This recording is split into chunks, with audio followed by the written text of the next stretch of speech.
pilu telah gugur pahlawanku.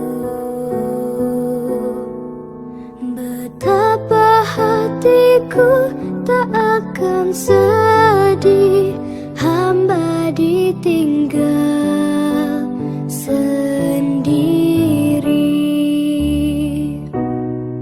Siapakah kini pelipur lara nan setia dan perwira?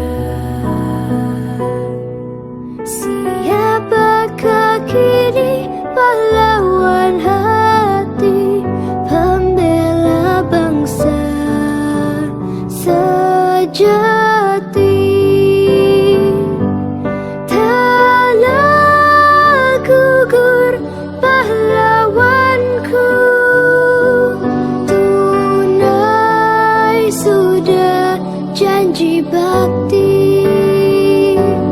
Gugur satu, tumbuh seribu, tanah air jaya sakti.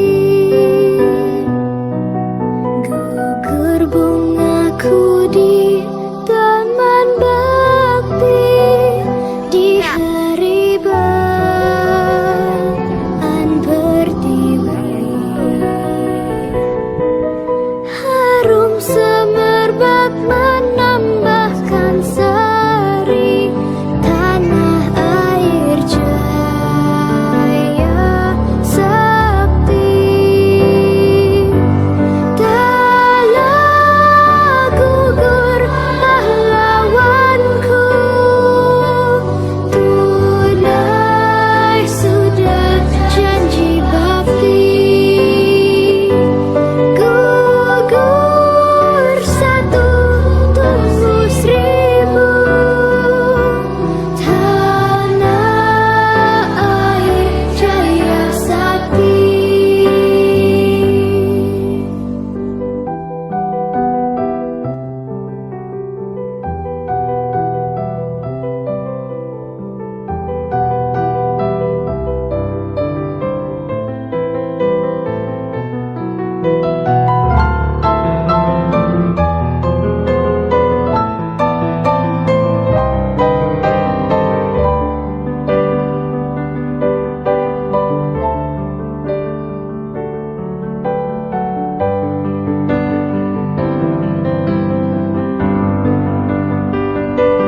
Telah gugur pahlawanku, tunai sudah janji bakti. Gugur satu, tumbuh seribu, tanah air jaya sakti.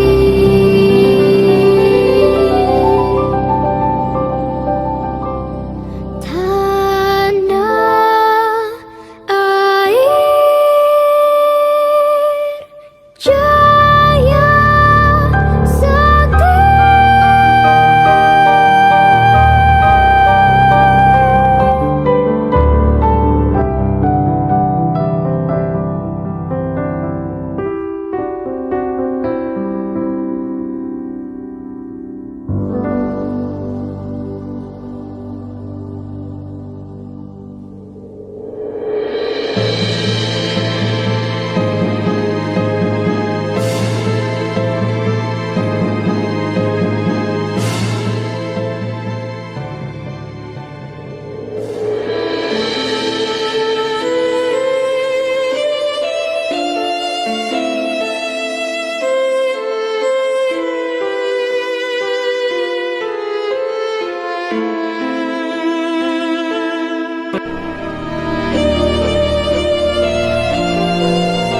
Proklamasi. Kami, bangsa Indonesia, dengan ini menyatakan kemerdekaan Indonesia.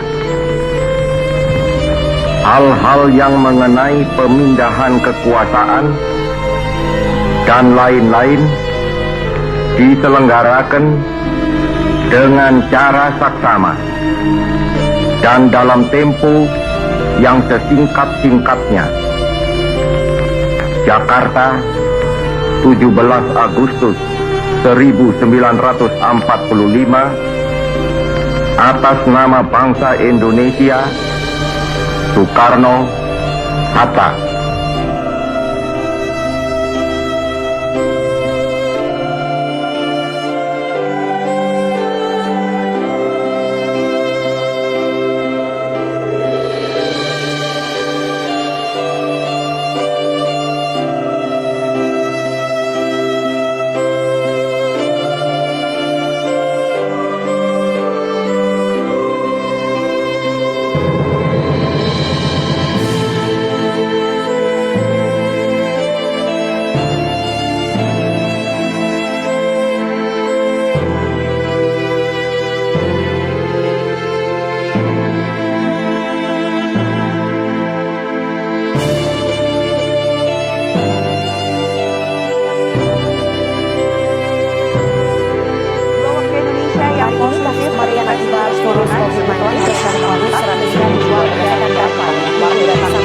Kasus kematian akibat virus COVID-19 resmi menembus 100.000 jiwa berdasarkan data yang dihimpun dari Satgas COVID-19 per hari ini.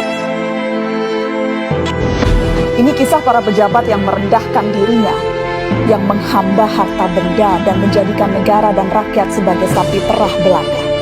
Saat kita semua menahan diri untuk melakukan ini dan itu, yalah beberapa politikus dan pejabat kita malah tetap bernafsu untuk nodong sana-sini, ngutil sana-sini. Saat kita semua mencoba bertahan di tengah badai, jungkir balik melanjutkan hidup saat semuanya begitu sulit, para politikus dan pejabat juga tetap berakrobat dengan anggaran. Entah berapa ratus ribu orang yang sudah di PHK, yang usahanya bangkrut, yang penghasilannya merosot. Tapi itu tak mengurangi nafsu para pejabat rakus yang tidak punya harga diri. Menteri Kelautan dan Perikanan bersama beberapa staf khusus dan pejabat kementerian meminta cashback dari setiap benih lobster yang diekspor. Mereka memakai uangnya untuk berbelanja barang-barang mewah, persis ketika kebanyakan dari kita sedang mati-matian bertahan memenuhi kebutuhan-kebutuhan pokok. Saat banyak orang kelimpungan mencari ruangan perawatan karena kamar-kamar rumah sakit sudah sesak dengan pasien COVID, Wali Kota Cimahi malah memperjualbelikan izin pembangunan rumah sakit. Dan yang lebih gila lagi, para pejabat Kementerian Sosial berikut dengan menterinya sekaligus malah menodong para vendor dengan uang cashback. Mereka meminta Rp10.000 dari setiap paket bantuan sosial. Paket senilai Rp300.000 untuk meringankan beban hidup rakyat. Tega-teganya dipotong untuk dinikmati sendiri. Dan itu dilakukan oleh mereka yang disumpah untuk membantu rakyat bisa bernapas lebih mudah di tengah himpitan hidup. Inilah arti kebejatan yang sesungguhnya. Ampun ya Allah. Sejak awal, dana triliunan rupiah yang digelontorkan dalam bentuk bantuan sosial memang rentan diselewengkan. Sudah banyak yang memprediksi potensi ini.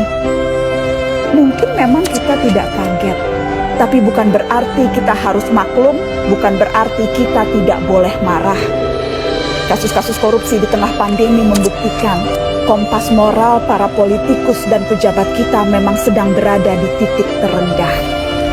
Bahkan pandemi yang membunuh banyak orang, menyengsarakan banyak orang, tak membuat para pelaku menahan diri dari hasrat memperkaya diri sendiri. Pandemi justru menjadi peluang untuk menggarong lebih banyak. Kegentingan dan kedaruratan justru jadi ruang baru untuk bertindak lebih brutal, lebih banal, lebih ugal-ugalan, dan lebih tidak tahu malu. Publik, kita semua, justru dibebani pekerjaan tambahan. Baik Nuril menjadi contoh paling mutakhir betapa hukum sering membuat korban terjungkir. Alih-alih melindungi mereka yang teraniaya, Undang-Undang ITE kerap dipakai yang berkuasa. Digunakan untuk membungkam keluh dan keberatan, membisukan mereka yang sebenarnya korban. Publik menjadi ketakutan untuk bersuara lantang, kritik bisa dipidana sebagai fitnah dan pencemaran. hukum akhirnya sibuk meladeni ketersinggungan. Urusan remeh pun bisa berakhir pemenjaraan.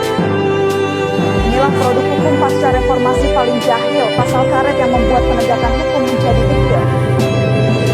Yang diuntungkan pasti para elit dan yang berharta, yang punya kuasa menikmati